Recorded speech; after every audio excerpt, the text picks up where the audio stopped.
Ada parents, dia diam supaya dia tak marah berlebih-lebihan, supaya dia tak berletih, supaya dia tak pukul anak, supaya dia tak mengherdik atau menghina anak tu. Betul, kita perlu diam supaya kita tak cakap lebih-lebih lah. Tapi kalau kita nak kawal marah kita, janganlah diam tu berhari-hari. Sampai ada parents, ada anak yang mengadu dekat saya, dia sangat tertekan sebab parents tu buat silent treatment dekat dia. Dah 2 minggu tak nak bercakap. Bila tanya punca dia, sebab anak ni tak basuh cawan dekat sinki, tinggal saja kat dalam tu. Sedangkan dia kata, saya nak tinggalkan sekejap je. Memang ada masa anak dia akan ada malas-malas sikit, cuba nak tengok kita punya boundary sikit, sama ada kita nak marah ke tak. Okay, tapi kalau kita gunakan silent treatment, adakah berkesan? Adakah perkara tu akan menyebabkan anak hilang kepercayaan dan hilang rasa hormat kepada kita? Sedangkan kalau kita cakap betul-betul, bagi nasihat, bagi tahu cerita-cerita orang yang patuh kepada ibu bapa, anak akan lagi senang nak ikut. Silent treatment ni, bila parents tu tak bercakap langsung dengan anak tu mungkin seminggu 2 minggu, dengan harapan biarlah dia faham salah dia sendiri. Betul ke anak tu boleh faham salah dia sendiri? Sampai bila kita nak tunggu? Ataupun dia akan menyebabkan masalah-masalah yang lain juga. Kalau sesuatu isu tu kita tak handle dengan baik, kita tak berkomunikasi dengan efektif, menyebabkan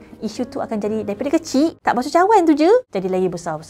Jangan buat macam tu. Kalau boleh, elakkan sebaik-baiknya. Memang parents perlu masa untuk kawal diri sendiri supaya tak terlalu marah, tenangkan diri kita. Sebenarnya bila kita didik anak ni, kita kena ingat satu je, kita bukan nak didik anak tu saja, kita nak didik diri kita sendiri supaya bukan saja jadi parents yang lebih baik, tapi jadi individu yang lebih baik. Bila kita buat silent treatment, anak mulalah fikir macam-macam. Apa salah aku? Sebab towel tak letak ke? Sebab cawan ke? Sebab tersilap cakap ke? Sedangkan boleh je kita bagi tahu terus terang tanpa buat silent treatment. Bila buat silent treatment ni, kita mengharap pandai-pandailah faham apa yang mak nak marah kan. Sedangkan anak tu mungkin tak faham. Dia tak faham daripada sudut persepsi apa yang kita nampak. Jadi kita kena dekat dengan dia. Nak dekat dengan dia, kita kena bercakap dengan dia, pandang wajah dia, cuba faham dia. Bila anak tu rasa dekat dengan kita, sebenarnya dia lagi mudah nak dengar cakap. Cuba bayangkan macam ni. Satu hari kita tengah stres, kita tengah tak okey, tiba-tiba bos kita call, dia marah-marah, cakap macam-macam dekat kita. Semua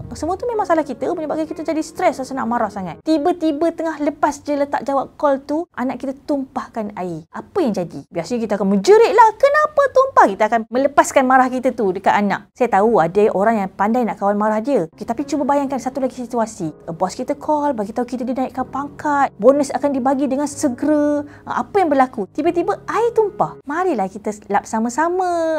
Mesti kita cakap dengan baik, dengan sopan santun. Sebenarnya bila kita marah ni, adakah sebab anak tu buat salah ataupun sebab emosi kita yang tak okey pada waktu tu? Kalau kita nak silent treatment ni bagus. Kalau kita sendiri tak boleh nak kawal, kita mungkin sebelum ni suka selalu pukul anak, selalu menengking, selalu menghina tanpa kita perasan, tapi kita nak kawal diri kita. Jadi kita diam supaya kita tak buat benda tu. Okey, bagus. Tapi jangan terlalu lama. Sebab kalau terlalu lama, dia akan bagi kesan pula kepada orang yang kita bagi silent treatment tu. Menyebabkan anak tu dia akan fikir macam-macam, dia akan rasa diri dia tak dihargai, dia akan rasa dia tak wujud dalam keluarga. Dan macam saya bagi tahu, anak-anak Gen Alpha ni, dia akan dapatkan semua penghargaan, dia nak rasa diri dia wujud, dia nak rasa diri dia didengari, dia akan dapatkan daripada internet, daripada game yang dia main, dan kita tak tahu apa advice yang mereka bagi kepada dia. Dan adakah perkara itu akan menyebabkan makin lama hilang pengaruh kita kepada anak, sebab kita nak membentuk dia. Anak-anak ni, dia dalam proses tidak membesar, kalau kita dapat didik dia dengan baik pada masa kecil, dia akan lebih mudah nak dibentuk bila dia dah semakin besar. Walaupun pada masa yang sama, dia masih perlukan bimbingan. Dia bukan macam masa kecil kita bagi tahu ini betul, ini salah, ini betul, ini salah. Bila dah makin besar, ada masa dia buat salah, tapi kita bimbing dia untuk perbaiki kesilapan-kesilapan dia tu. Bukannya kita diam, kita ingat